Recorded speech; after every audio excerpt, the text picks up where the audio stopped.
પાલિકાના પાપે 2 વર્ષના કેદારનું મોત, માતા પિતાનું આક્રંદ, ગટરમાં પડેલું બાળક 24 કલાકે 1.5 કિલોમીટર દૂર વરિયાવ પમ્પિંગ સ્ટેશનમાંથી મળ્યું, પરિવારનો મૃતદેહ સ્વીકારવા ઇનકાર.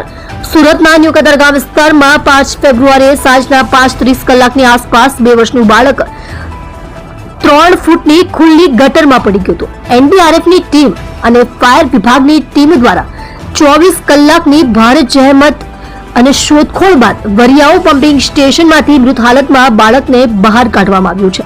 ઘટનાને પગલે પરિવારજનો અને સ્થાનિકો દ્વારા બાળકની શોધખોળ હાથ ધરવામાં આવી હતી, પરંતુ તે ન મળતા ફાયર વિભાગને જાણ કરાઈ હતી. ઘટનાને ગંભીરતાથી જોતા તાત્કાલિક ફાયર વિભાગ સ્થળ પર દોડી આવ્યું હતું અને કેમેરાની મદદથી ડ્રોન લાઇનમાં શોધખોળ શરૂ કરી હતી અને મોડી રાત્રે રેસ્ક્યુની કામગીરી બંધ કરાઈ હતી. આજે 6 ફેબ્રુઆરીએ ફરી બાળકની શોધખોળ શરૂ કરવામાં આવી હતી અને એનડીઆરએફની મદદ પણ લેવામાં આવી હતી. ઉલ્લેખનીય છે કે 3 દિવસ પહેલા જ બાળકનો જન્મદિવસ હતો. સુમન સાધના આવાસમાં રહેતો કેદાર શરદભાઈ વેગડ, ઉંમર વર્ષ 2, માતા સાથે સાંજે 5:30 કલાકે બુધવારીમાં ગયો હતો. દરમિયાન આઈસ્ક્રીમ ખાવા માટે બાળક માતાનો હાથ છોડાવીને દોડ્યું હતું.